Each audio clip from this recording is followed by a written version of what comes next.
அனைவருக்கும் வணக்கம். என் லைஃப்பில் இந்த மாதிரி ஒரு பெயின்ஃபுல்லான ஒரு சுச்சுவேஷனை நான் ஃபேஸ் பண்ணதே கிடையாது. மனசு முழுக்க வலி வலி மட்டும்தான். இந்த சுற்றுப்பயணத்தில் என்னென்ன மக்கள் பார்க்க வராங்க, அதுக்கு ஒரே ஒரு காரணம் தான் அவங்க என் மேலே வச்சிருக்கிற அன்பும் பாசம். அந்த அன்புக்கும் பாசத்துக்கும் நான் எப்பவும் கடமைப்பட்டிருக்கிறேன். அதனால தான் இந்த சுற்றுப்பயணத்தில் மற்ற எல்லா விஷயங்களையும் தாண்டி மக்களுடைய சேஃப்டி அதில் எந்த காம்ப்ரமைஸும் பண்ணிடக்கூடாதுன்றதுக்காக தான் அது என் மனசில் ரொம்ப ஆழமாக இருக்கும் அந்த எண்ணம்.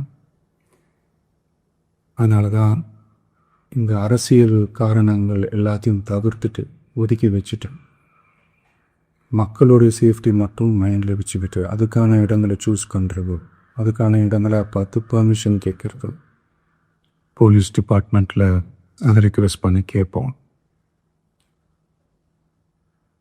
ஆனால் நடக்கக்கூடாது, இது நடந்துருச்சு. அந்த மனுஷன் தானே அந்த நேரத்தில் அத்தனை பேர் பாதிக்கப்பட்டு இருக்கும்போது எப்படி அந்த ஊரை விட்டுட்டு என்னால் கிளம்பி வர முடியும்?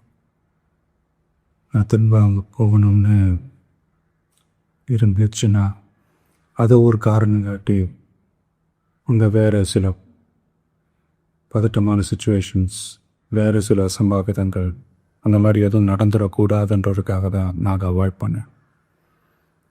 இந்த நேரத்தில் சொந்தங்களை இழந்து தவிக்கிற அத்தனை குடும்பங்களுக்கும் என்னுடைய ஆழ்ந்த இரங்கலை தெரிவிச்சுக்கிறேன். எனக்கு தெரியும் என்ன சொன்னாலும் இது ஏறே ஆகாதுன்னு எனக்கு தெரியும்.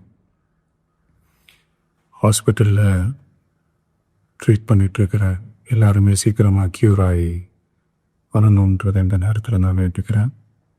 கூடிய சீக்கிரன்னு உங்கள் எல்லாரையும் நான் சந்திக்கிறேன். இந்த நேரத்தில் எங்களுடைய வலிகளை, எங்களுடைய நிலைமையை புரிஞ்சுக்கிட்டு எங்களுக்காக பேசின அரசியல் கட்சிகளை சார்ந்த நண்பர்கள், தலைவர்கள் அனைவருக்கும் என்னுடைய நன்றியை தெரிவிச்சுக்கிறேன். கிட்டத்தட்ட ஒரு 5 மாவட்டத்துக்கு பிரச்சாரத்துக்கு போனோம். இந்த மாதிரி எதுவுமே நடக்கல. ஆனால் கரூரில் மட்டும் ஏன் எப்படி நடக்குது, எப்படி நடக்குது? மக்களுக்கு எல்லா உண்மையும் தெரியும். மக்கள் எல்லாத்தையும் பார்த்துக்கிட்டு இருக்கிறாங்க. கரூரை சேர்ந்து அந்த மக்கள் அந்த உண்மையெல்லாம் வெளியில் சொல்லும்போது எனக்கு கடவுளையும் நேரில் வந்து இறங்கி அந்த உண்மைகள்லாம் சொல்கிற மாதிரி எனக்கு தோணுச்சு.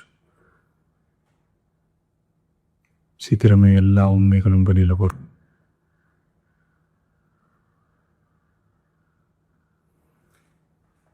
எங்களுக்கு தரப்பட்ட இடத்துல நாங்கள் போய் அந்த ஸ்பாட்டில் நின்று நாங்கள் பேசிட்டோம். அதை தாண்டி எந்த தவறும் எங்கள் சைடில் நாங்கள் எப்படி செய்யலை. பட் இருந்தாலும் நீங்கள் கட்சியை சேர்ந்த நிர்வாகிகள், தோழர்கள் மேலே எஃப்ஐஆர், அது மட்டும் இல்லை சோஷியல் மீடியாவை சேர்ந்த நண்பர்கள், தோழர்கள் அவங்க மேலே எஃப்ஐஆர்லாம் போட்டு பிடிச்சிட்ருக்குறாங்க.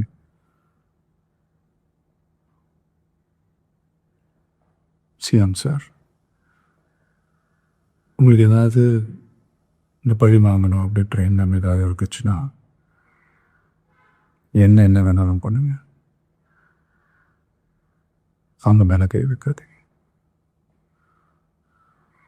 நான் ஒன்றும் வீட்டில் இருப்பேன், இல்லை நான் ஆஃபீஸில் இருப்பேன். என்ன வேணாலும் செய்யுங்க. நண்பர்களே, தோழர்களே, நம்மளுடைய அரசியல் பயணம் இன்னும் ஸ்ட்ராங்காக, இன்னும் தைரியத்தோட